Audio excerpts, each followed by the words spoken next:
सुनिए डॉक्टर श्याम सुंदर पराशर जी की अनमोल कथा।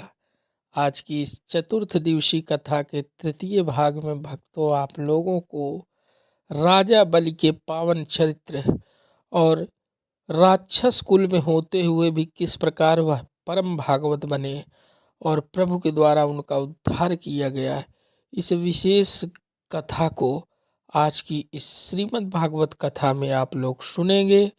तो भक्तों आप लोग भी राजा बलि के चरित्र को सुने। श्री राधे। स्वागत किया। स्वागतम ते नमस्तुभ्यं ब्रह्मन किं करवामते। बटुक जी स्वागत है, आपकी क्या सेवा करूं। मैं धन्य हो गया आपके दर्शनों से, आप बड़े तेजस्वी हैं। भगवान बोले राजन हम बड़े संतोषी भी हैं, हमने आज तक कभी किसी के सामने हाथ नहीं पसारा, हमें कुछ नहीं चाहिए, बस तुम्हारा नाम बहुत सुना था तो सोचा चलो दर्शन करे आए, मिलने चले आए। बलि ने कहा क्षमा करना महाराज, ब्राह्मण का बेटा बिना मतलब के तो कहीं नहीं जाता, कुछ तो मनोरथ मन में होगा, मांगो जो चाहिए, मन संकोच ना करो महाराज। भगवान बोले हम समझ गए तुम दिए बिना मानोगे नहीं, हमने आज तक मांगा नहीं, तुम्हारा मान रखने के लिए चलो मांग ही लेते हैं। क्या? पदानी त्रीण दैत्येन्द्र सम्मतानि पदा मम, मेरे इन पैरों से केवल 3 चरण भूमि नाप करके हमें दान कर दो। बलि सुन के ठहाका मार के हंसा, जय हो पंडित जी महाराज, बड़ी मुश्किल से तो मांगा वो 3 पग। अरे 3 लोक का राजा हूं, 3 पग भूमि मेरे से मांग रहे हो। मुझसे मांगने वाला जीवन में कभी दोबारा हाथ नहीं पसारता किसी के सामने, सोच समझ के दोबारा मांगो। तो भगवान बोले सुनो राजन, हम बड़े संतोषी ब्राह्मण हैं, जो मांग लिया है बस उतना ही लेंगे, देना है तो दो, नहीं हम ये चले, हमारे संध्या वंदन का समय हो रहा है। बलि ने कहा नहीं नहीं महाराज नाराज मत होइए, यदि आप इतने में संतुष्ट हैं तो मुझे क्या आपत्ति, तो लो हाथ में जल, संकल्प करो। बलि ने कहा महाराज क्यों मेरा उपहास कर रहे हो, 3 पग भूमि के लिए अब संकल्प पढ़वाओगे। भगवान बोले हर काम विधि विधान से ही होना चाहिए राजन, दान विधि विधान से होगा। ठीक है महाराज। जल का पात्र बलि ने हाथ में लिया और शुक्राचार्य जी ने पट्टे से हाथ पकड़ लिया। बोल भक्त वत्सल भगवान की जय। बलि ने कहा सावधान, बलि का हाथ पकड़ के शुक्राचार्य जी बोले राजन सावधान। क्यों, क्या हो गया? बोले पहचानो ये कौन है। बोले बामन है। बोले राजन ना ये बामन है न त्रेपन, मैं पहचान गया ये कौन है। कौन है महाराज? एस वैरोचने साक्षात भगवान विष्णुरव्ययः, ये साक्षात विष्णु है, जो छोरी बन के आया था वही बौना बन के आ गया है, बातें बना रहा है, बर्बाद कर देगा तुम्हें, मना कर दो मैंने कुछ नहीं दिया। अब बलि चक्कर में गुरुजी मैं तो हाँ कर चुका हूं, अब मना कैसे करूं। बोले कभी कभी झूठ बोल लेना चाहिए राजन। बोले देखो गुरुजी आपने हमेशा सत्य का पाठ सिखाया, आज मैं झूठ तो नहीं बोलूंगा, चाहे कुछ भी हो जाए। देखो यदि ये विष्णु है और यदि ये वामन है, 2 ही तो है, वामन होगा ब्रह्मचारी होगा तो 3 पग भूमि लेके चला जाएगा, और यदि ये विष्णु है तो मेरा कितना बड़ा सौभाग्य है कि दाता एक राम भिकारी सारी दुनिया, सारा संसार जिससे मांगता है वो आज मुझसे मांग रहा है। शुक्राचार्य जी बोले इसका मतलब अपनी गुरु की बात नहीं मानेगा, मैं भी तुझे शाप देता हूं, अचरात भ्रश्यते श्रियः, बहुत जल्दी तू श्रीहीन हो जाएगा। शाप दे के शुक्राचार्य जी चले गए। वामन भगवान बोले गुरु चेला झगड़ा मत करो, देना है तो दो। बोले महाराज आप तो संकल्प करो। तो जल का पात्र उठाया। मूल भागवत में ऐसा नहीं है, पर पुराणांतर ऐसा आता है कि शुक्राचार्य जी उस पात्र के छिद्र में छुप के बैठ गए कि पानी की बूंद नहीं टपकने दूंगा। तो बिना जल के संकल्प कैसे होगा? जब पानी न निकला तो श्री वामन भगवान समझ गए राजन तुम्हारा पुराना बर्तन रखा रखा जंग खा गया, मुझे दो मैं ठीक करूं। और पैनी कुसा निकाल करके भगवान ने जो पात्र के छिद्र में फेंक के मारी तो शुक्राचार्य जी की एक आंख गोविंदाय नमो नमः। शुक्राचार्य जी निकल के भागे, हे भगवान कोई दे रहा है कोई ले रहा है, हमने अपनी आंख फालतू में ही उड़वाई, निकल के भागे। हाथ में जल आ गया, लंबा चौड़ा श्रावणी जैसा संकल्प करके भगवान ने छुड़वाया, और संकल्पित जल छोड़ते ही भगवान ने विराट रूप दिखा दिया। बोल विराट भगवान की। एक चरण में नीचे के 7 लोक नाप डाले, दूसरे चरण में ऊपर के 7 लोक नाप डाले, और भगवान बोले बलि 2 पग हो गए, तीसरा पग कहाँ रखूं? बलि ने कहा महाराज धन से बड़ा धनवान होता है, 2 पग में मेरा संपूर्ण धन आपने ले लिया, तो पदम तृतीयम कुरु शीष्ण में निजम, तीसरा पग मेरे सिर पर रखकर मुझ धनवान को भी स्वीकार कर लीजिए। भगवान खुश हो गए और बलि के माथे पर अपना दिव्य पादारविंद स्थापित कर दिया, और गदगद होकर भगवान बोले बलि तूने मेरा हृदय जीत लिया, दानी बहुत देखे पर तूने तो अपना ही दान मुझे कर दिया। इसी का नाम है बलिदान। कोई धर्म के लिए बलि की तरह जीवन का दान कर देते हैं, कोई राष्ट्र के लिए जीवन का दान कर दे, तो जो अपने जीवन का भी दान कर दे उसी का नाम बलिदान। राम जन्मभूमि के लिए कितने लोगों ने बलि चढ़ाई, अपने जीवन का बलिदान किया। हमारे पूज्य महाराज श्री जी ने सुनाया था संकेत में, प्रत्यक्षदर्शी है ये, तो वहीं आश्रम में विराजमान थे। कैसा कैसे लोगों के प्राण लिए गए, कितना ये अत्याचार की बातें। जलियांवाला कांड तो हमने इतिहास में पढ़ा, उस समय हम लोग नहीं थे, परंतु वो कांड अयोध्या में हम लोगों ने देखा था, जो राम जन्मभूमि के लिए सनातनी हिंदुओं ने प्राण परित्याग कर दिए। सुखदेव जी कहते हैं राजन 2 पग में संपूर्ण संसार, 1 पग में बलि को भी भगवान स्वीकार करके बोले बलि अब जो चाहो हमसे मांगो। बलि ने कहा सरकार मुझे अब कुछ नहीं चाहिए, आप मिल गए, सब कुछ मिल गया, एक इच्छा मन में है। क्या? बोले आपको यूं ही निरंतर निहारता रहूं। भगवान बोले वाह भैया, तो तेरे सामने ऐसे ही खड़े रहे, चल तुम भी क्या कहेगा बलि, आगामी मनमंत्र के तुम इंद्र बनोगे, अभी से हम तुम्हारा रिजर्वेशन किए देते हैं इंद्रासन पर जब तक इंद्र नहीं बने तब तक तुम सुतलोक के राजा बन के राज्य करो, और दरवाजे के द्वार पार बन के हम खड़े रहेंगे, 24 घंटे तुम्हें हमारा दर्शन प्राप्त होता रहेगा। बोल भक्त वत्सल भगवान की जय। इस प्रकार से भगवान विविध अवतार लेके भक्तों का मनोरथ पूर्ण करते हैं। एक बार मत्स्यावतार धारण करके सत्यव्रत नाम के मनु की प्रलय पर्यंत प्रभु ने रक्षा करी। अब सूर्य वंश में राम जी और चंद्र वंश में श्याम जी। बस 5 मिनट में राम जी की चर्चा और कर लें, फिर हम कन्हैया का जन्म महोत्सव मनाएंगे। कल हमने संकेत कर दिया था, थोड़ा विलंब होने का। श्रीमन नारायण के नाभि कमल से ब्रह्मा के बेटा मरीचि के कश्यप के विवस्वान के श्राद्ध देव मनु, जिनकी श्रद्धा नाम की पत्नी से एक बिटिया हुई इला देवी, परंतु राजा ने कहा मुझे बेटी नहीं बेटा चाहिए, तो वशिष्ठ जी ने उस बिटिया को ही बेटा बना दिया और नाम रख दिया सुद्युम्न। बाद में मनु महाराज के 10 बेटा हो गए, इक्ष्वाकु, नृग, सरयाति, प्रसद्र, नवग, कवि आदि। इन 10 पुत्रों से ही सूर्य वंश का विस्तार हो गया। सरयाति नाम का जो बेटा था मनु महाराज का, उसकी बेटी सुकन्या ने च्यवन मुनि की गलती से आंखें फोड़ दी, तो च्यवन मुनि से उसका विवाह हो गया। बाद में च्यवन मुनि ने अश्विनी कुमारों को बुलाया और न जाने कौन सा च्यवनप्राश खाया कि बुढ़े से जवान हो गए, बढ़िया सी आंखें भी उनको हो गई। इन्हीं सरयाति जी के वंश में राजा रेवत हुए, जिनकी पौत्री रेवती जी का विवाह कन्हैया के बड़े भैया बलराम जी के साथ संपन्न हुआ।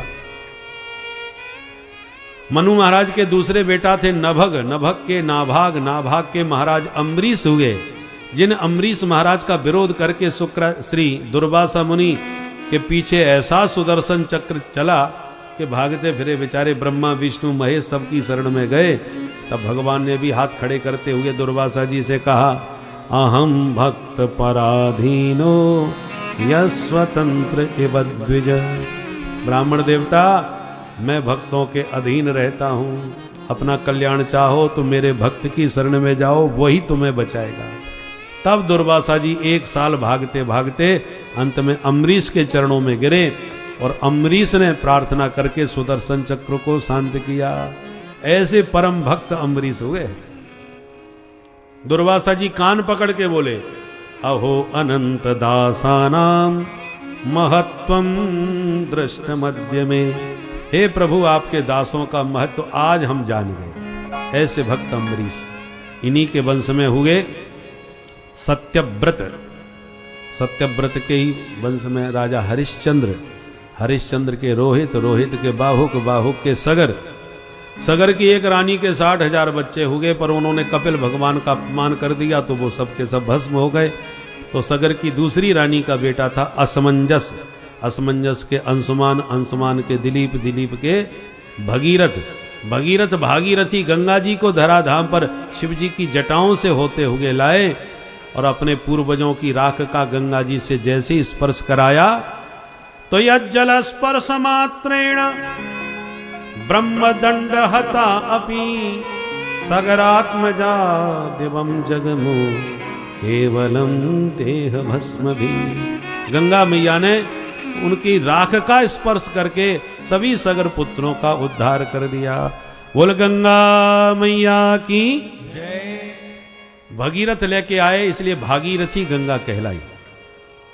और इन्हीं भगीरथ के वंश में राजा ऋतुपर्ण, ऋतुपर्ण के सौदास, सौदास के अस्मक, अस्मक के नारी कवच, नारी कवच के खटवांग, खटवांग के दिलीप, दिलीप के रघु, रघु से रघुवंश चला, रघु के बेटा अज, अज के बेटा दशरथ, और दशरथ जी के घर में श्री राम, लक्ष्मण, भरत और शत्रुघ्न लाल जी हुए। बोल अयोध्या धाम की जय। अब एक श्लोक की राम कहानी सुखदेव जी की वाणी में सुने। गुरुवर थे त्यक्त राज्यो व्यचरदनुपनम पद्म पदभ्याम प्रियाया पाणिस्पर्शाक्षमाभ्याम मृजत पतरुजो यो हरीन्द्रानुजाभ्याम वैरोप्या सुरपणख्या प्रिय विरह रुषा रोपिता भ्रू विजृंभ त्रस्ताब्धिर्बद्ध सेतु खलदव दहना कौशलेन्द्रो बतान्न। एक श्लोक की राम कहानी। कैसे हैं राम जी? जो अपने माता पिता की आज्ञा का सम्मान करते हुए अयोध्या की सुरेप्सित राज्य लक्ष्मी को त्याग कर 14 साल के लिए वनवासी बन के चले गए, चित्रकूट में वास किए। भरत जी मनाने के लिए आए तो पादुका दे करके उन्हें लौटा दिए। फिर दंडकारण्य में जाके पंचवटी बनाई, वहां पर सूपनखा आई तो उसे नकटी करके भगाई। बोलो राधे राधे। भगवान ने जब सूपनखा को नकटी किया तो वो खरदूषण को जाके रो रो के पूरा समाचार सुनाई, तो क्रोध में भरा खरदूषण आया, भगवान ने उसको भी परलोक पहुंचाया। तो बड़े भैया के पास चली गई जो 10 सिर वाला था दशानन, वो समझ गया कि खरदूषण मोहि संबलवंता, खरदूषण को मारने वाला सामान्य नहीं हो सकता। तो मामा मारीच को मृग सोने का बनवाया और साधु वेश बना के आया और किशोरी जी का हरण करके ले गया।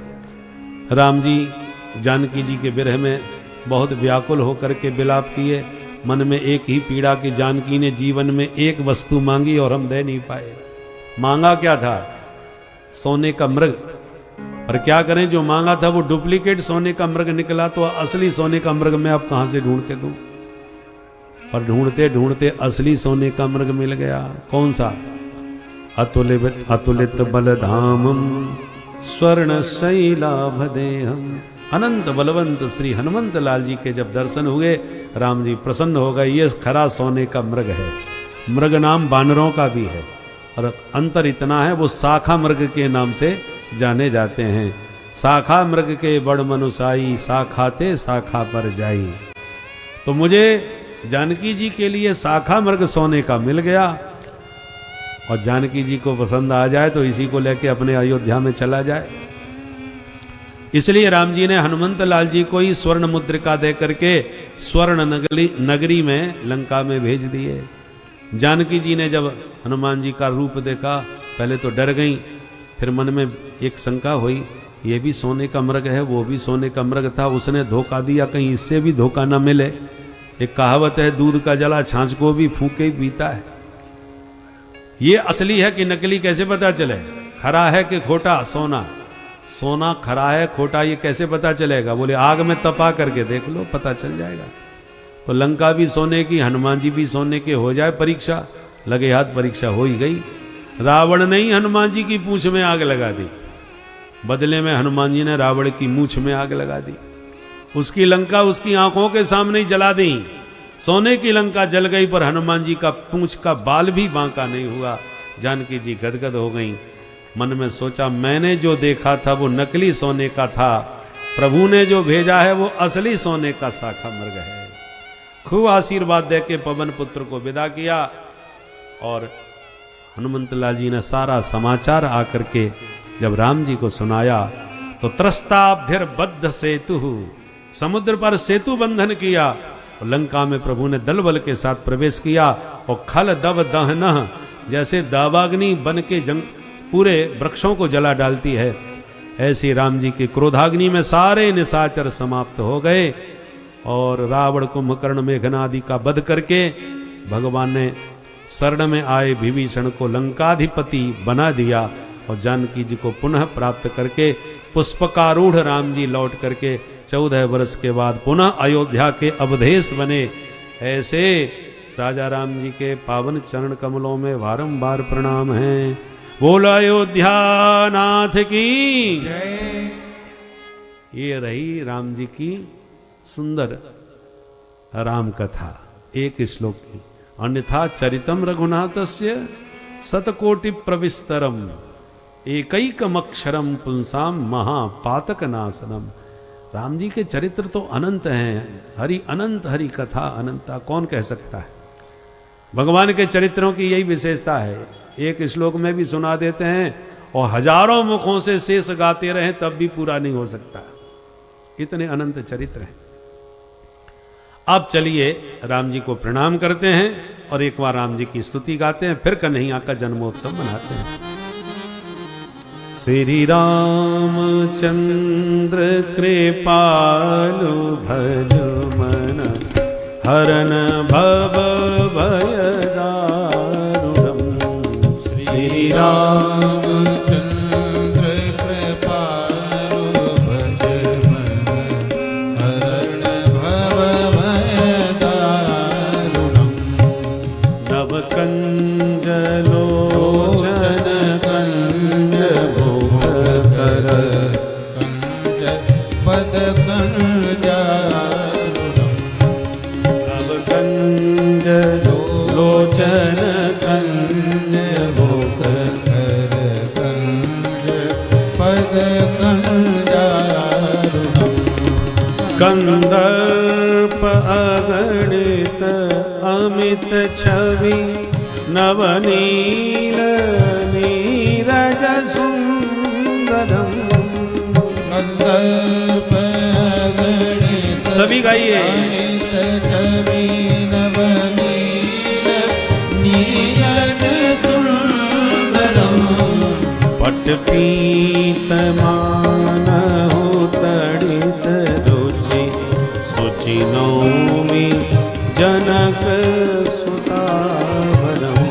श्री रामचंद्र कृपालु भज मन, हरन भव भय दारुणम्।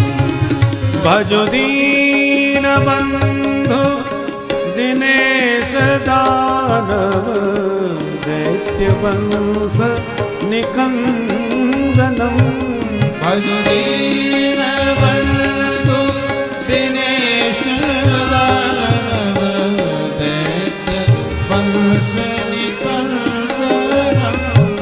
रघुनंद आनंद कंद कौशल, चंद दशरथ नंदनम्। श्री रामचंद्र कृपालु भज मन, भव भय दारुणम्। सिर मुकुट कुंडल तिलक,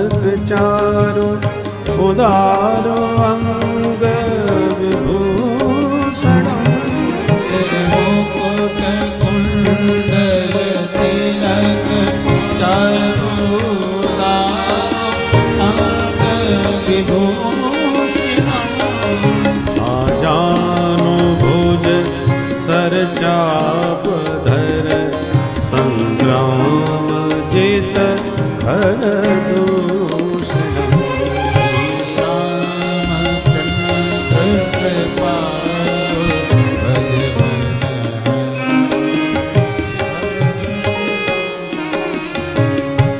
इति वदति तुलसीदास शंकर शेष मुनि मन रंजनम् इति वदति तुलसीदास शंकर शेष मुनि मन रंजनम् मम हृदय कंज निवास गुरु कामादि खल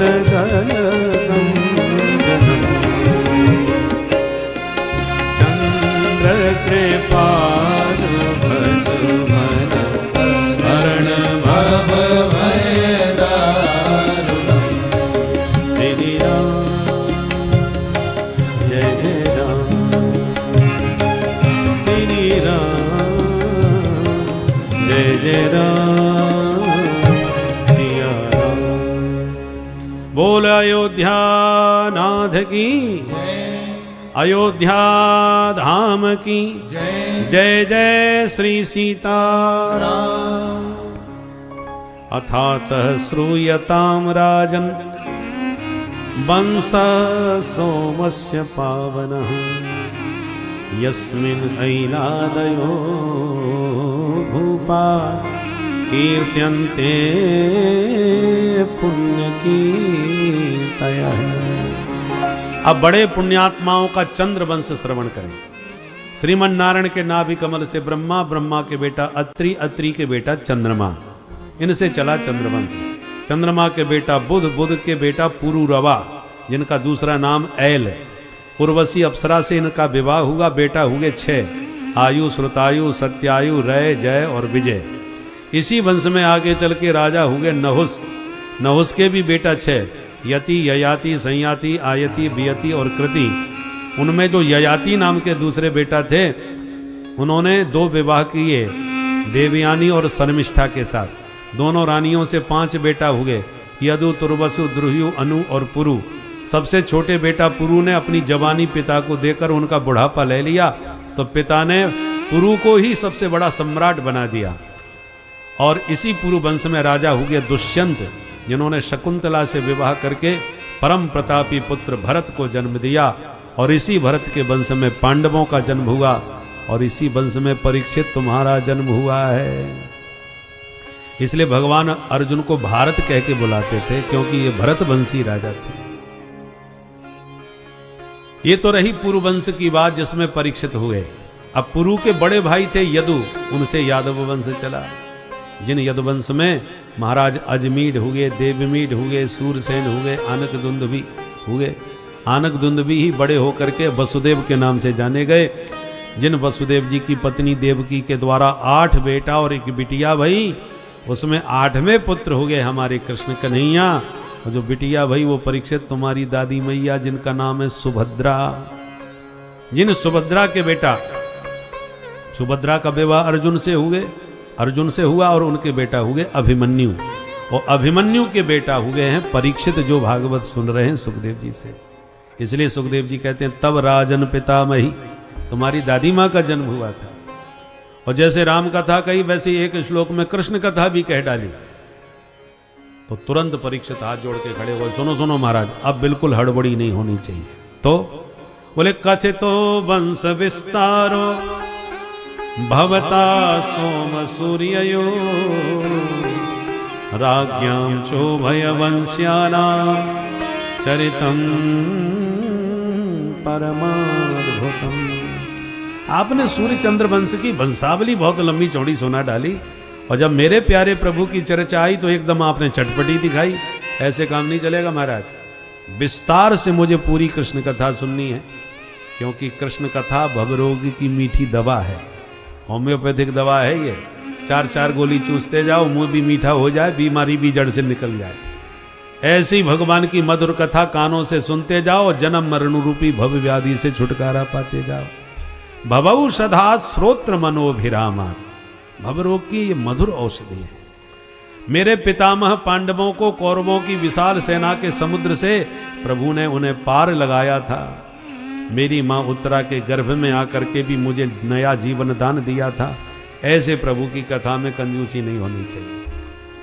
माँ शब्द कितना ममतामय होता है, पर जिसके नाम में 2 माँ हैं, मामा, तो मामा तो और प्यारे होने चाहिए। फिर भगवान ने मामा जी को क्यों मार डाला?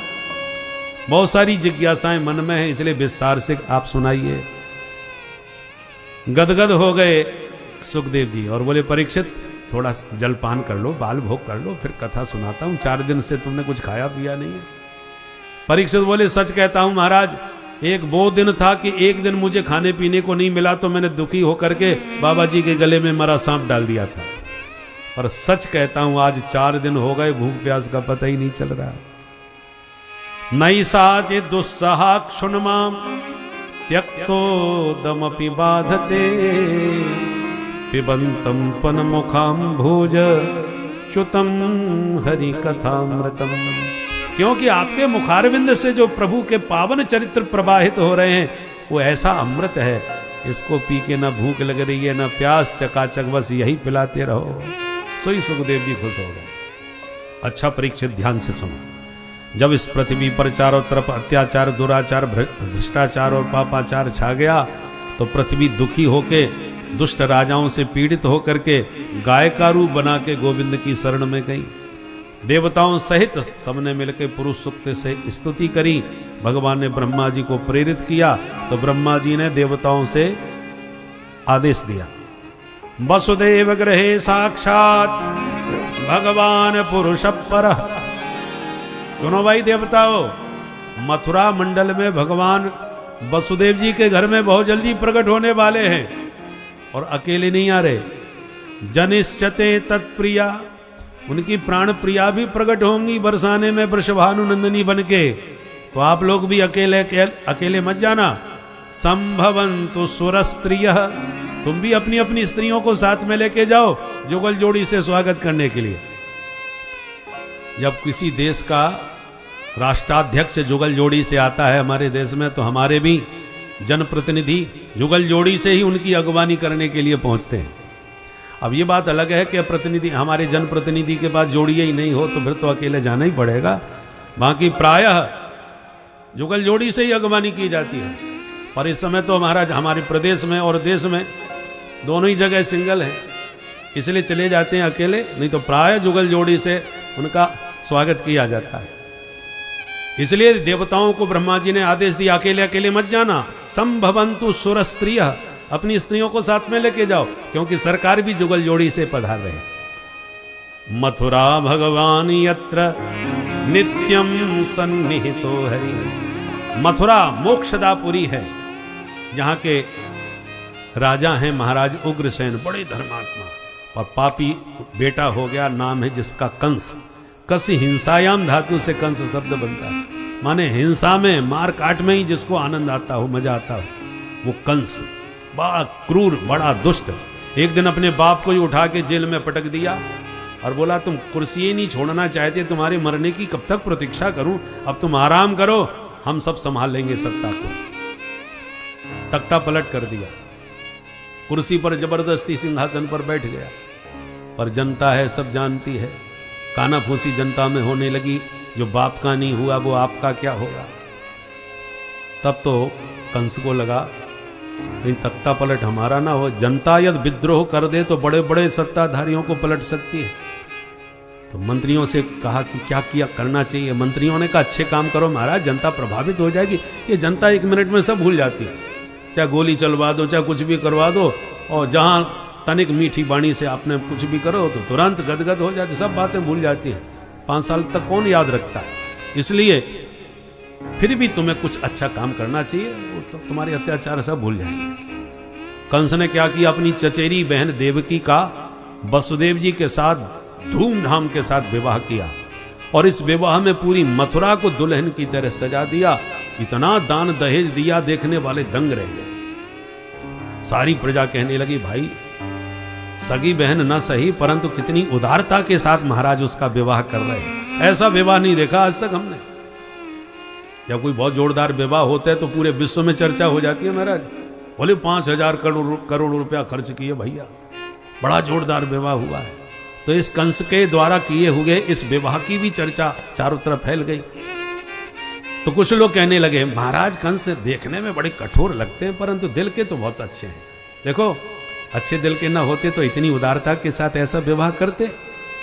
हाँ बात तो सही है, नारियल जैसा स्वभाव है। नारियल ऊपर से कठोर होता है, भीतर तो पानी पानी। जब ऐसी टिप्पणी जनता में हुई तो कंस को लगा हाँ माहौल अच्छा बन रहा है, हमारे अनुकूल माहौल बन रहा है, और ज्यादा नाटक करने लगा। विदाई के समय तो हद कर दे, मैं अपनी बहन जी को विदा होते नहीं देख पाऊंगा, मेरा हृदय फट जाएगा, इसलिए मैं स्वयं बहन जी को ससुराल छोड़ने जाऊंगा। सारथी को उतार के रथ के घोड़े की लगाम थाम ली और स्वयं रथ हाँकने लगा। और जैसे ही रथ हाँका और बड़ी जोर जोर से रोता हुआ, आंसू पहुंचता हुआ, देवताओं ने देखा बड़ा नौटंकी कर रहा है ये तो, भोली भाली जनता को उल्लू बना रहा है। इसका असली चेहरा जनता के सामने ही उजागर करना बहुत जरूरी है। इसलिए देवताओं ने आकाशवाणी कर दी, अस्यास्त्वाम अष्टमो गर्भो हंतायाम बहसे बुध। हे मूर्ख कंस, जिस बहन देवकी के विवाह में तू इतना गदगद और भावुक है, इसी देवकी का 8वां लाल तेरा बनेगा काल। सुनते ही कंस की आंख हो गई लाल। और भगनी महंत तुमारब्ध खड्ग पाणी कचिक ग्रही, न रहेगा बांस न बजेगी बांसुरी। मेरे काल को जन्म देने वाली मैं बहन को ही मार डालूंगा। बाल पकड़ के देवकी को तुरंत रथ से नीचे पटक दिया। जो तलवार उठाई वसुदेव जी ने हाथ पकड़ लिया। रुको रुको महाराज, क्या कर रहे हैं आप? ऐसा तवानुजा बाला कृपणा पुत्रिकोपमा हंतुम नारहसि कल्याणी इमाम त्वम जीन वत्सलः। आप दयालु हैं महाराज, विवाह के अवसर पर अपनी बहन का तुम वध करोगे? वीर पुरुष कभी स्त्री जाति पर हाथ नहीं उठाते, और तुम इतने बड़े वीर योद्धा अपने को मानते और बहन पर हाथ उठा रहे हो, वो भी विवाह की वेला में। ऐसा काला कलंक लगेगा आपके जीवन में जो कभी नहीं धुल सकता। तब कंस को होश आया, अरे गड़बड़ हो गया। पर जनता सब जान गई ये कितना पाखंडी है। अभी बहन जी के लिए रो रहा था, अगले क्षण मारने को खड़ा हो गया। पापियों का जो प्रेम होता है ना, दुष्टों का, पानी की लकीर होता है। पानी में लकीर बनते भी देर नहीं और मिटते भी देर नहीं। और सज्जनों की जो प्रीति होती है वो पत्थर की लकीर होती है। पत्थर पर जल्दी बनती नहीं है, पर बन गई एक बार तो मिटने वाली भी नहीं है। सज्जन प्रेम करते हैं तो जीवन पर्यंत निभाने का प्रयास करते हैं। दुर्जनों के प्रेम का पता नहीं चलता, कब करने लगे कब बिगड़ जाए। इसलिए वसुदेव जी ने समझाया। कंस ने कहा, तुमने सुना नहीं वसुदेव ये मेरे काल को जन्म देगी? वसुदेव जी ने कहा, मैंने सुना, पर देवकी तुम्हारा काल नहीं है, देवकी नंदन तुम्हारा काल है। तो देवकी को क्यों मारते हो? बच्चों से खतरा है तो मैं वचन देता हूं, पुत्रान समर्पयस्या यतस्ते भयमुत्थतम। इसके बच्चों से भय है तो मैं वचन देता हूं, इसके सारी संतान तुम्हें सौंप दूंगा। कंस ने कहा, अच्छा तब ठीक है, पर एक शर्त तुम्हें माननी पड़ेगी वसुदेव। क्या? बोले जब तक इसके 8 बच्चे नहीं होते तुम दोनों पति पत्नी को मेरे पास रहना होगा। बोले हमें स्वीकार है महाराज। तो दोनों को बंधक बना करके जेल में डाल दिया कंस ने। समय पा करके पहला पुत्र हुआ, नाम रखा कीर्तिमंत, और ला करके गोद में कंस को सौंप दिया वसुदेव जी ने। कंस बड़ा खुश हुआ, बचन के धनी निकले। अपना पहला बेटा स्वयं अपने हाथों से मुझे देने आए हो। प्रतियात कुमारोयम, इसको तुम वापस ले जाओ, क्योंकि प्रारब्ध पहले रचा पीछे रचा शरीर, तुलसी चिंता क्यों करे भज ले श्री रघुवीर। मानव जीवन का एक एक कर्म पहले ही विधाता ने लिख दिया है, और उस लिखे कर्म के अलावा कोई अन्य कर्म मानव नहीं कर सकता। जो पहले से ही लिखित है उसी कर्म को ही मानव स्वेच्छा से या बिना मन से उसे करना पड़ता है, क्योंकि यही विधि का विधान होता है। जो उसके अनुकूल होता है उससे वह प्रसन्नता प्राप्त करता है, सुख उसे होता है, और जो उसके प्रतिकूल होता है उन कर्मों से उसको दुख प्राप्त होता है। यही संसार का शाश्वत नियम है, जो कंस बदलना चाहता था, किंतु पता रहते हुए भी वह बदल नहीं पाया। इस पावन चरित्र कथा को सुनते रहिए भक्तों। श्री राधे। तो 8वीं अब किसको पहली मानी जाए? खोपड़ी घूम गई। अरे गुरुदेव, अब मैं समझ गया आप क्या कहना चाहते हैं। इसका मतलब पहला भी 8वां और 8वां भी पहला बन सकता है। देवताओं की गिनती का कोई भरोसा नहीं, किसको एक मान के गिनना चालू कर दे। रिस्क नहीं लेना चाहिए। नारद जी तो खिसक गए और कंस का माथा घूम गया। मूर्ख और संख हमेशा दूसरों के फूकने से ही बचते हैं। इनके पास अपनी अकल बुद्धि तो कुछ होती ही नहीं। घूम गया माथा और तुरंत वसुदेव जी को वापस बुलवा लिया और बच्चे को छीन लिया, घुमा के पटक दिया। और इसी प्रकार कंस के हाथों देवकी के 6 पुत्रों की लगातार हत्या हुई। सप्तमो वैष्णवम धाम यमनंदम प्रचक्षते। सप्तम गर्भ में भगवान ने शेषनाग जी को भेज दिया कि जाओ, अब की बार तुम बड़े भैया बन जाओ।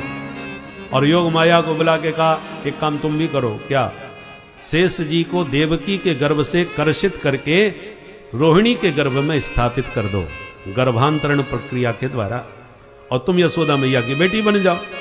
तुम्हें 8वीं संतान समझ के कंस मारने का उद्यम करे तो तुम अष्टभुजी बन के प्रकट हो जाना। फिर देखो तुम्हारी पूजा दुर्गा मैया, शारदा मैया, अंबिका मैया, कात्यायनी मैया, चंडी मैया, हजारों नामों से तुम्हारी पूजा होगी। योग माया ने वही किया जो प्रभु ने आदेश दिया, और कंस ने समझ लिया कि देवकी के सप्तम गर्भ का पतन हो गया। अब अष्टम गर्भ में प्रभु पधारे तो मां देवकी का मुख दिव्य तेज से चमक उठा। देवता समझ गए प्रभु आ गए, तो सभी देवताओं ने गर्भस्थ हरि की दिव्य स्तुति गाना प्रारंभ किया। सत्यव्रतम सत्य परम त्रिसत्यम सत्यस्य जोनि निहितम च सत्ये सत्यस्य सत्यमृत सत्य नेत्रम सत्यात्मकं त्वां शरणं प्रपन्नाः। सारे देवता भगवान को सत्य सत्य कह करके स्तुति क्यों गा रहे हैं? उसका एक कारण था। देवताओं को भगवान ने वचन दिया था कि मैं अवतार लूंगा और सारे दुष्टों को ठिकाने लगाऊंगा। विनाशाय च दुष्कृताम, सब दुष्टों का विनाश होगा, चिंता मत करो। तब से देवता निश्चिंत थे। परंतु आज उनको खतरा लगा। किस बात का? कि भगवान अवतार तो ले रहे हैं दुष्टों का विनाश करने के लिए, और सारे दुष्ट इन्हीं के रिश्तेदार बने बैठे हैं। कोई मामा बना बैठा है, कोई बुआ का लड़का बना बैठा है शिशुपाल की तरह। तो मामा फूफा के चक्कर में इन दुष्टों को ऐसे ही न छोड़ दें। इसलिए कह रहे हैं सत्य व्रतम, प्रभु आप जो व्रत लेते हैं उसे सत्य करते हैं। तो आपने विनाशाय च दुष्कृताम का जो व्रत लिया है उसे सत्य करना। मामा फूफा कोई भी हो, किसी को जिंदा न छोड़ना। जो भी दुष्ट दुराचारी हैं सबको ठिकाने लगाना। इसलिए सत्य सत्य कह के भगवान का वचन उन्हें याद दिलवाया। और अंत में देव की मां की स्तुति प्रणाम करके देवता चले गए। अथ सर्वगुणोपेतः कालः परम शोभन, प्रभु के प्राकट्य का शुभ समय आ गया। भादों का महीना आ गया, कृष्ण पक्ष आ गया, अष्टमी तिथि आ गई, बुधवार आ गया, रोहिणी नक्षत्र आ गया, हर्षण योग आ गया, बबकर्ण आ गया, मध्य रात्रि 12 बजे का समय हो गया। कालः परम शोभन, बबौ वायु सुख स्पर्शः, शीतल मंद सुगंध हवा चलने लगी। नदियां भादों के महीने में भी निर्मल हो गईं। रात के 12 बजे भी कमल खिलने लगे सरोवरों में। अष्टमी तिथि में भी चंद्रमा पूर्णिमा की तरह चमकने लगे। सारी प्रकृति गोविंद के स्वागत में नववधू की भांत सुसज्जित हो उठी। और भगवान शंख चक्र गदा पद्म लेकर के बंदी गृह में प्रकट हो गए। वो लक्ष्मी नारायण भगवान की। देवकी वसुदेव ने जब दर्शन किए तो स्तुति करने लगे। तमद्भुतम बालकम अम्बुजे क्षणम चतुर्भुजम शंख गदारियोदायुधम श्रीवत्स लक्ष्मम गलशोभिकौस्तुभम पीतांबरम सांद्रपयोद सौभगम। तम अद्भुतम बालकम वीक्ष, अनोखे बालक को देवकी वसुदेव ने देखा। अद्भुत क्यों है? बालक इसलिए अद्भुत है कि बच्चे जब पैदा होते हैं तो निर्वस्त्र होते हैं, नग्न होते हैं, पर ये तो पीताम्बर धारण किए हुए हैं। बालक जब पैदा होता है तो आंखें बंद होती हैं, पर ये तो अम्बुजे क्षणम, कमल जैसी आंख वाला है। बालक जब पैदा होता है तो निहत्ता होता है, ये तो शंख चक्र गदा पद्म लिए खड़ा है। सब प्रकार से अनोखा है। इसलिए बहुत प्यारी दंपति ने स्तुति गाई। भगवान मुस्कुरा के बोले, माँ आपने बहुत तप करके मुझे पुत्र के रूप में मांगा था, आज मैं तुम्हारा पुत्र बन के आ रहा हूँ। नन्हा सा बेटा बनते ही मुझे गोकुल में छोड़ आना, वहाँ से कन्या को उठा लाना, बाकी किसी से बिल्कुल ना घबराना। सारी बातें समझाकर बभूव प्राकृत शिशु, एक सामान्य प्राकृत शिशु की तरह भगवान माँ देवकी की गोदी में प्रकट हो गए। बोल बाल कृष्ण लाल की पर रोए गाए बिल्कुल नहीं। हरिस्तूषणी, भगवान बिल्कुल चुपचाप रहे। रामावतार में प्रकट होती गला फाड़ के रोना चालू कर दिया। सुन बचन सुजाना रोदन ठाना, होए बालक सुर भूपा। राम जी तो बहुत रोए पर कन्हैया ने आवाज नहीं निकाली। क्यों? जानते हैं रामावतार में जब रोए थे तो दास दासियां मंगल गीत गाती, झूमती, नाचती आई गई, परंतु कन्हैया जानते हैं हम कहीं रो पड़े तो माहौल यहाँ का ठीक नहीं है, लाठी बंदूक लेकर के मामा जी टूट पड़ेंगे चारों तरफ से। इसलिए भगवान चुपचाप रहे, आवाज नहीं निकाली। वसुदेव जी ने देर न लगाई, लाला को उठाया, सूप में लिटाया, सिर पर बैठाया और जैसे चलने लगे तो हथकड़ी बेड़ी खुल गई, दरवाजे खुल गए, पहरेदार खर्राटे बजा करके सोए गए। मतलब क्या हुआ? जीव का ब्रह्म से जब संबंध जुड़ जाता है अच्छी तरह, भगवान से जब जीवात्मा का संबंध जुड़ता है तो उसके भव बंधन अपने आप खुल जाते हैं, अज्ञान के कपाट हट जाते हैं, काम क्रोध लोभ मोह आदि विकार शत्रु सो जाते हैं और जीव वसुदेव की तरह शुद्ध बुद्ध और मुक्त हो जाता है। पर परमात्मा को छोड़ करके जब माया रूपी कन्या को लेके आए तो फिर फंस गए जगत जाल में। माया बंधक बनाती है, बंदी बनाती है, और भगवान बंधन छुड़ाने वाले हैं, इसलिए मुकुंद हैं। तो लाला को लेके जब चले तो मेघों ने दर्शन किए कि हम भी घनश्याम, प्रभु भी घनश्याम, तो हम भी तो कुछ भेंट करें भगवान के जन्मदिन पर। बोले पत्रम पुष्पम फलम तो नहीं है, पर तोयम हमारे पास भरपूर है, पानी का भंडार तो हमारे पास रहता है, चलो जल से ही स्वागत कर देते हैं। तो रिम झिम पानी की फुहारों से प्यारे का स्वागत करने लगे। बवर सपर जन्य पांसु गर्जित, से सोन बगात बारे बारी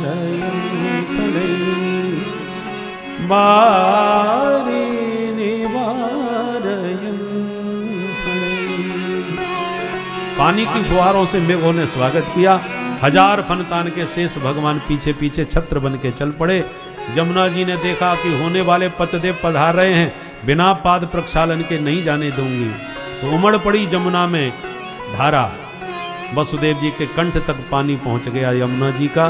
प्रभु समझ गए देवी जी को चरण छूने की पड़ रही है और पिताजी डूबे जा रहे हैं, तो भगवान ने चरण नीचे लटका दिया। जिन चरणों का स्पर्श होती जमुना जी की धारा वसुदेव जी के घुटनों के बराबर हो गई। बोले जमुना महारानी की। एक संत कहते हैं जमुना जी मैं बाढ़ इसलिए आई, वो अपने प्रियतम का मुखारविंद निहारना चाहती थी, सो पति का मुंह तो दिखा नहीं, ससुर जी की दाढ़ी पहले दिखाई पड़ गई, इसलिए बेचारी शर्मिंदा होकर ससुर जी के चरणों में झुक गई। इस प्रकार जमुना पार करके नंद भवन में गए। वसुदेव जी ने लाला को सुला दिया और लाली को वहां से उठा लिया। वापस जब बंदी गृह में आए तो हथकड़ी बेड़ी फिर लग गई, दरवाजे सब बंद। कन्या वो गला फाड़ के रोई के पहरेदार जग गए, कंस को खबर दिए। कंस दौड़ा दौड़ा आया, परंतु लाला की जगह लाली को देख के चकराया, ये बिटिया कैसे हो गई, होना तो बेटा चाहिए, पर 8वीं संतान है, छोड़ने वाला नहीं हूं। कन्या का पैर पकड़ के घुमाया, कन्या हाथ छुड़ा के आकाश में उड़ गई। अष्टभुजी बन के बोली, ए पापी मुझे तू क्या मारेगा, तुझे मारने वाला पैदा हो गया। कंस थर थर कांप गया। बोला बहन जी उसका नाम क्या है, किस गांव में कहां पैदा हुआ है। कन्या बोली जन्मपत्री पूरी नहीं बताऊंगी, तेरे आसपास ही हुआ है, देख लेना। और यों कह के देवी विंध्याचल पर्वत पर विंध्यवासिनी मैया के नाम से जाके विराजमान हो गई। बोले विंध्यवासिनी मैया की। इसलिए विंध्यवासिनी मैया हमारे कन्हैया की बहन जी हैं।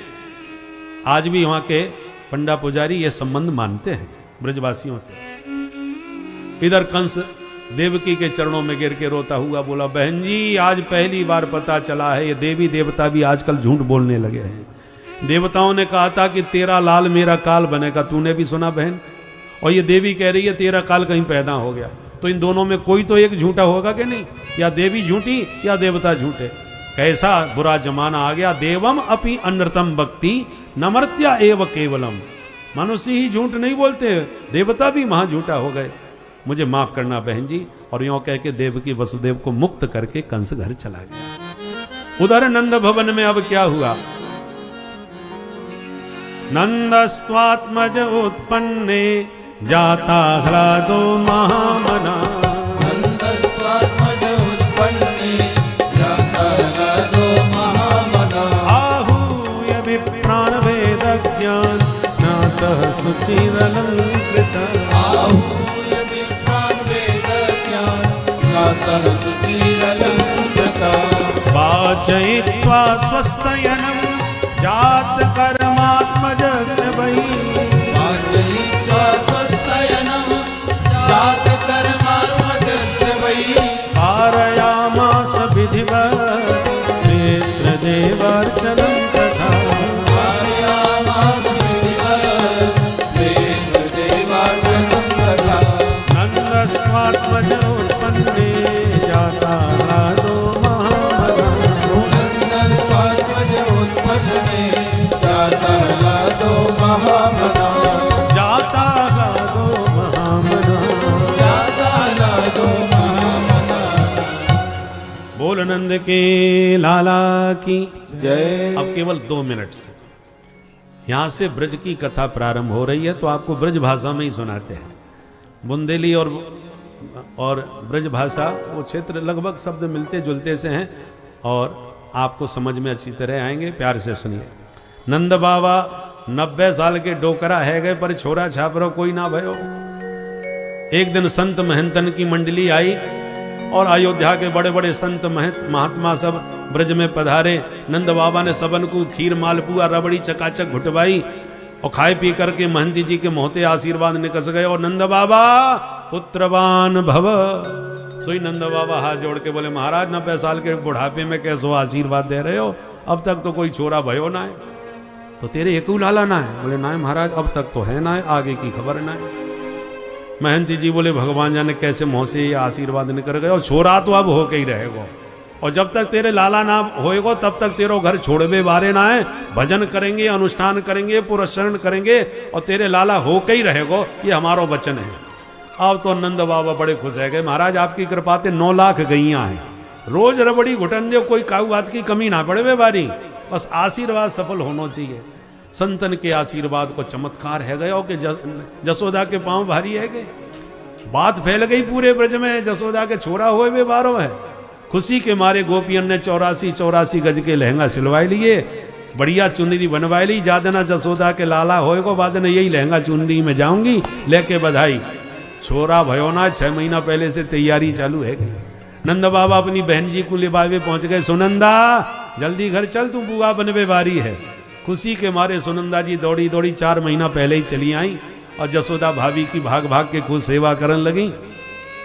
आज कब वसुदेव आए गए, कब अदला बदली कर गए, काउए पतोई ना चलो, सब सोते रह गए। नींद खुली तो सुनंदा जी की, अरे दरवाजे खुले पड़े और सब खर्राटे बजा के सो रहे, काउए घर की चिंता ही ना है, और भाभी अभी तक ना जगी। का बात है, देखूं जो झरोके से कमरे में झांक करके देखा तो नील कमल जैसा लाला जसोदा जी के अंक में किलकारी भरता हुआ नजर आया। भीतर जाके जो लाला की आभा प्रभा शोभा का दर्शन किया, बड़ी जोर से चिल्लाती वही भागी, है गो है गो है गो है गो है गो। सबरी वाला भागे भागे, है का भयो? मुंह पे हाथ धर के सुनंदा बोली, कछू ना भयो। तो ऐसे काय क्यों चिल्लाई, हम तो घबरा गए भाई। सुनंदा जी ने मन में सोचा, खुशखबरी पहले भैया है, सुनाऊंगी तो पक्को 9 लाख हार मिलेगा बधाई में, मुँह पहले कोई और खबर ना कर दे। तुरंत बोली, भैया पहले ये बताओ मेरे भैया कहाँ हैं? वाला बोला, अथाई पर बैठे बैठे माला सटका रहे हैं, हम हवाली मिलके आए हैं। सुनंदा जी दौड़ी दौड़ी गई अथाई पर, तो क्या देखती हैं कि नंद बाबा भजन कर रहे हैं और मंत्र कौन सा जप रहे हैं, अभई तो भयो ना है, आगे पतो ना है, अभई तो भयो ना है। सबरे मंत्र भूल गए, एक ही धुन सबर, कब लाला होवे, कब खुशी को समाचार आवे। सुनंदा पहुंच गई, अरे भैया तुम बैठे माला सटकाए रहे हो, कब से बाबरी बनी तुम्हें ढूंढती डोल रही हूं, बहन जल्दी बता खबर का है। बोले भैया ये बता मेरी इनाम का है। अब तो बाबा की धड़कन और दुगनी है कि मालूम पड़े चौकी खबर है। तुरंत तिजोड़ी की चाबी बगल में से निकाल के सुनंदा के हाथ पे धर दी, बहना तिजोड़ी तेरे ही हाथ में, जो मर्जी पड़े सो बधाई ले ले, पर देर मत कर, फटाफट बता। तब कान में आके बोली, भैया तेरे घर में लाला को जन्म है गयो, बोल नंद के लाला की जय। इतना सुनते ही महाराज नंद बाबा तो उछल पड़े, तुरंत बुलायो नाई, पूरे ब्रज में लगवा दी दुहाई, ले ले के बधाई। सब गोपियां दौड़ी दौड़ी भागी चली आई। गोपियां घेर रही हैं जसोदा मैया को, ग्वाला घेर रहे हैं नंद बाबा को, और सभी बधाई दे रहे हैं। अब आपको भी बधाई देनी पड़ेगी। जब मैं कहूंगा मैया बधाई हो, तो गोपियां कहेंगी मैया बधाई हो, और जब हम कहेंगे बाबा बधाई हो, तो ग्वाला कहेंगे बाबा बधाई हो। अब देखें बधाई में ग्वालन की बधाई जोरदार आवे कि गोपियन की। गोपियन की संख्या कछु ज्यादा सी दिख रही है, वैसे ग्वाला भी कम ना है, बिखरे बिखरे बैठे हैं। और चिंता मत करो, ग्वाला काऊ बात में कम ना पड़ेंगे, पहले गोपियां बोलेंगी बाद में ग्वाला। सब गोपियां सावधान रहेंगी, पहले हम बोलेंगे आके बाद में आप बोलियो। क्या बोलना है? मैया बधाई हो, मैया बधाई हो। ऐसे बधाई दी जावे जैसे भोजन करके ही ना आई हो। करवा चौथ तो चली गई है, एकादशी है ना, खा पी के आई होंगी। दोबारा दम लगा के सब बोलियो, केवल माताएं बोलेंगी मैया बधाई हो। मैया बोली बहनाओ बहुत बहुत बधाई हो, तुम सबन के आशीर्वाद से 80 साल के बुढ़ापे में ये खुशी को दिन देखने को मिलो बहना। अब आ गए हमारे मूछन वारे ग्वाला। भाई ब्रजवासियों मूछ नीची ना पड़ना चाहिए, सब दम लगा के बोलियो आगे पीछे से। क्या बोलना है? बाबा बधाई हो, बाबा बधाई हो। ब्रजवासियों बेईमानी मत करो भाई, माइक में ना बोलेंगे, माइक बंद करो इनके। दोबारा बोलेंगे सब ब्रजवासी बिना माइक के। क्या? बाबा बधाई हो, मैया बधाई हो। भाई ब्रजवासियों मूछन की लाज बच गई अपनी। कम जरूर है पर दम पूरी है। सब ब्रजवासी खूब प्रेम से झूम झूम के नाच नाच के गा रहे हैं। अब क्या गा रहे हैं? हम सब मिल करके लाला की बधाई गाएंगे, प्रेम से बधाई लौटाएंगे। परंतु माताओं को पुनः याद दिला दो, बधाई जरूर लूटना, पर कहीं खुद ना लुट जाओ, ये अपना ध्यान रखना है। ये तो बाद में पता चला कि ये चला गया वो चला गया। सब माताएं अपने अलंकारों का ध्यान रखें और प्रेम से ताली बजा करके लाला की बधाई गाएं। कल से हम लोग सुंदर सुंदर भगवान के बाल चरित्रों का आनंद लेंगे। बोल नंद के लाला की जय। अरे लाला जायो है, यशोदा ने लाला जायो है। हो ब्रज में, हाँ ब्रज में, हो ब्रज में है रे जय जयकार नंद घर लाला जायो है। हो ब्रज में है रे जय जयकार नंद घर लाला जायो है। हो ब्रज में है रे जय जयकार नंद घर लाला जायो है। हो ब्रज में है रे जय जयकार नंद घर लाला जायो है। लाला जायो है, यशोदा ने लाला जायो है। हो लाला जायो है, यशोदा ने छोरा जायो है। लाला जायो है, यशोदा ने छोरा जायो है। लाला जायो है, यशोदा ने छोरा जायो है। हो ब्रज में जय हो, ब्रज में जय हो, ब्रज में है रे जय जयकार नंद घर लाला जायो है। हो ब्रज में है रे जय जयकार नंद घर लाला जायो है। नंद के लाला की जय हो।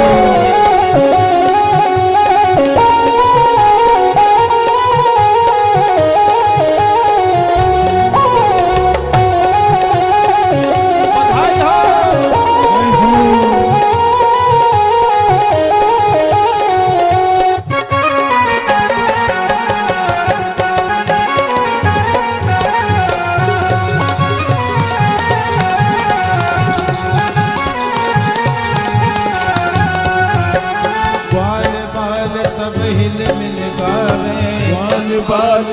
हिल मिल गावे। दूत के यूत नंद घर आवे।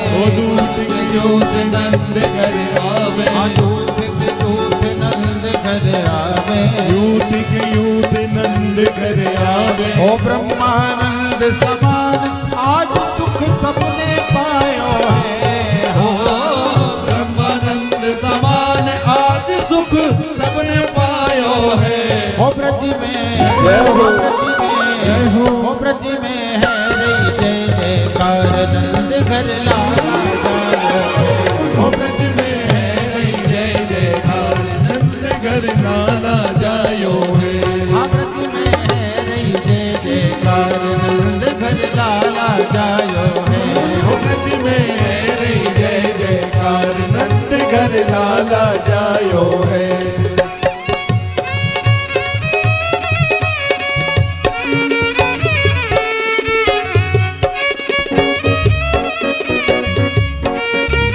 जय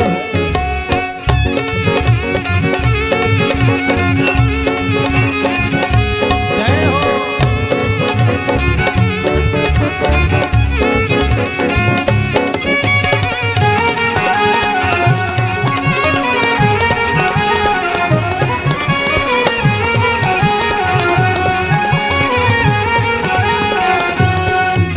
ओ ब्रज 84 कोस में भैया। ब्रज 84 कोस में भैया। ब्रज 84 कोस में भैया।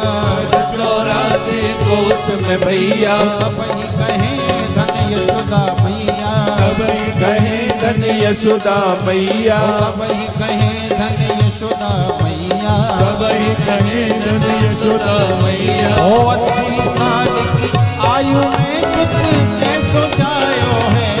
ओ 80 साल की आयु में सुध ऐसो जायो है। के ब्रज में जय हो। ब्रज में जय हो।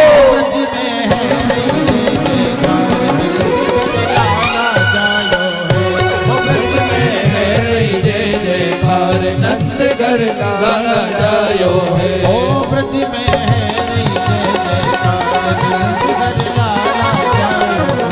ओ ब्रज में है जय जयकार नंद घर लाला जायो है। नंद के लाला की जय हो।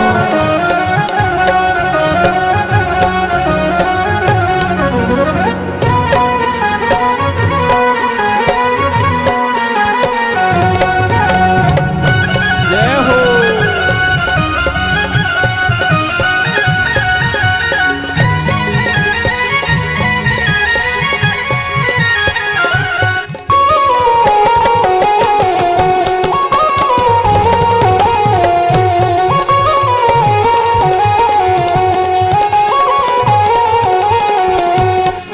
ओ ब्रह्मा शिव सनकादिक आए। ब्रह्मा शिव सनकादिक आए। ब्रह्मा शिव सनकादिक आए। ब्रह्मा शिव सनकादिक आए। ओ सिद्ध मुनि सब देव सिधाए। सिद्ध मुनि सब देव सिधाए। ओ सिद्ध मुनि सब देव सिधाए। सिद्ध मुनि सब देव सिधाए। ओ धर ग्वालन को रूप सब ही मिल मंगल गायो है। हाँ दरबारन को रूप सबई मिले मंगल गायो है। हाँ धर ग्वालन को रूप सब ही मिल मंगल गायो है। हाँ दरबारन को रूप सबई मिले मंगल गायो है। ओ ब्रज में ओ ब्रज में ओ ब्रज में है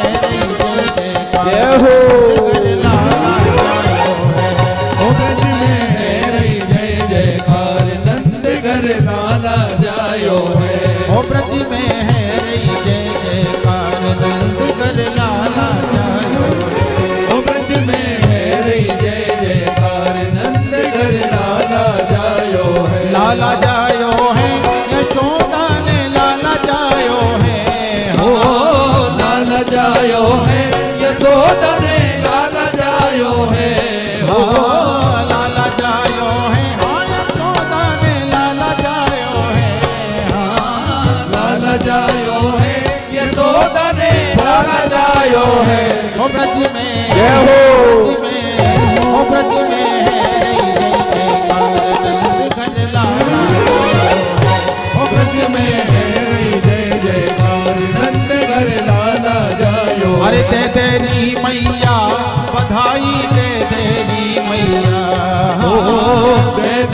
मैया बधाई दे दे री मैया हो तेरी जय हो जय हो तेरी गोद में आयो लाल बधाई दे तेरी मैया हो तेरी गोद में आयो लाल बधाई दे दे री मैया हो तेरी गोद में आयो लाल बधाई दे तेरी मैया हो तेरी गोद में आयो लाल बधाई दे दे री नंद मैया के लाला की जय जय हो हो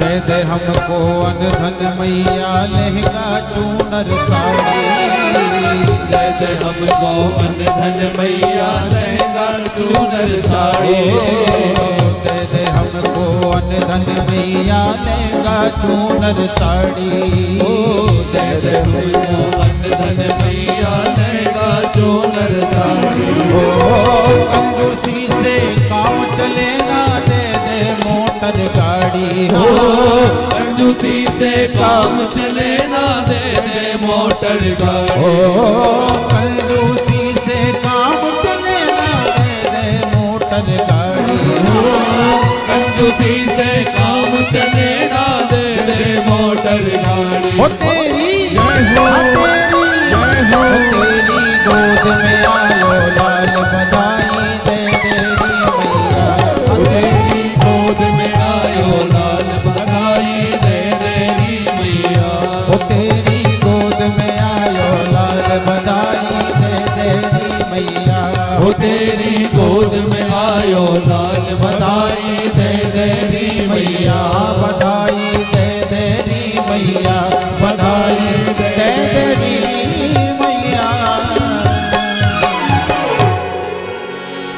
नंद के आनंद भयो जय कन्हैया लाल की ओ नंद के आनंद भयो जय कन्हैया लाल की ओ नंद के आनंद भयो जय कन्हैया लाल की ओ नंद के आनंद भयो जय कन्हैया लाल की जय कन्हैया लाल की जय हो नंद लाल की जय कन्हैया लाल की जय हो नंद लाल की जय कन्हैया लाल की जय हो गोपाल की जय कन्हैया लाल की जय हो गोपाल की ओ नंद के आनंद भयो जय कन्हैया लाल की ओ नंद के आनंद भयो जय कन्हैया लाल की ओ नंद के आनंद भयो जय कन्हैया लाल की ओ नंद के आनंद भयो जय कन्हैया लाल जय हो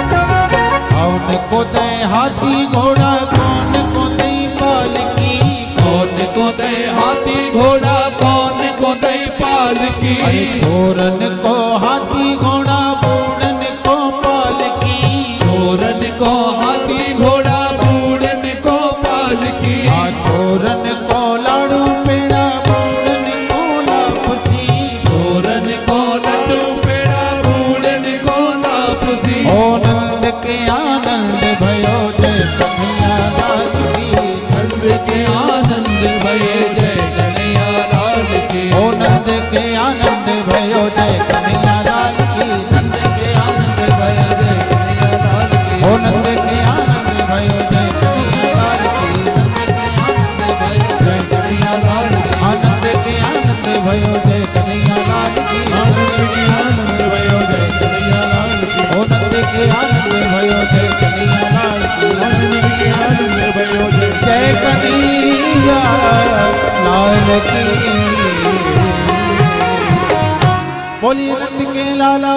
की जय। श्री बांके बिहारी लाल की जय। जय श्री राधे। आप लोग अपने अपने स्थान पर चले जाएं। आरती के लिए मैं सर्वप्रथम हमारे बीच में उपस्थित हैं उत्तर प्रदेश सरकार के पूर्व मंत्री प्रोफेसर शिवाकांत ओझा जी, आदरणीय श्री शिव प्रकाश सेनानी जी, भाई छोटे सरकार जी और आदरणीय ओम प्रकाश पांडे गुड्डू जी। आप चारों लोगों से अनुरोध है, बबलू जी गुरुदेव को व्यास पीठ के पास लाएं आरती के लिए। बाकी लोगों के लिए बबलू मिश्रा जी आपसे अनुरोध है, जिनका नाम हम पुकार रहे हैं उनको सामने मंच के सामने से आरती के लिए उपस्थित करवाएं। श्री राजेश मिश्रा जी मंडल अध्यक्ष भारतीय जनता पार्टी, श्री धनंजय मिश्रा जी, श्री जूनियर शुक्ला प्रमोद कुमार जी, भाई रामू मिश्रा जी, भाई संजीत जी, सुधीर आजाद जी, बबलू मिश्रा जी, धीरेन्द्र शुक्ला एडवोकेट जी, सुरेश सिंह जी प्रधानाचार्य, भाई गौरी शंकर जी, ये सभी लोग सामने आ जाएं मंच के आरती के लिए। अजीत मिश्रा जी लखनऊ पुरसूर, हौसला प्रसाद ओझा जी, आशुतोष शुक्ला जी, राजेश मिश्रा जी, देवेंद्र त्रिपाठी कोठीवाल जी, आदरणीय लोकेश त्रिपाठी जी, किस मुरारी जी प्रयागराज से आए हैं, विवेक त्रिपाठी जी, पन्ने नगरहा जी, अरविंद मिश्रा जी गोवर्धनपुर, ओम प्रकाश पांडे जी, श्री राजेश मिश्रा जी, ब्रजराज शुक्ला जी, रमेश सिंह जी, प्रमोद कुमार पांडे और आचार्य ब्रज बिहारी मिश्रा जी, ये सभी लोग सामने, बबलू मिश्रा जी सबको सामने लाइए और आरती के लिए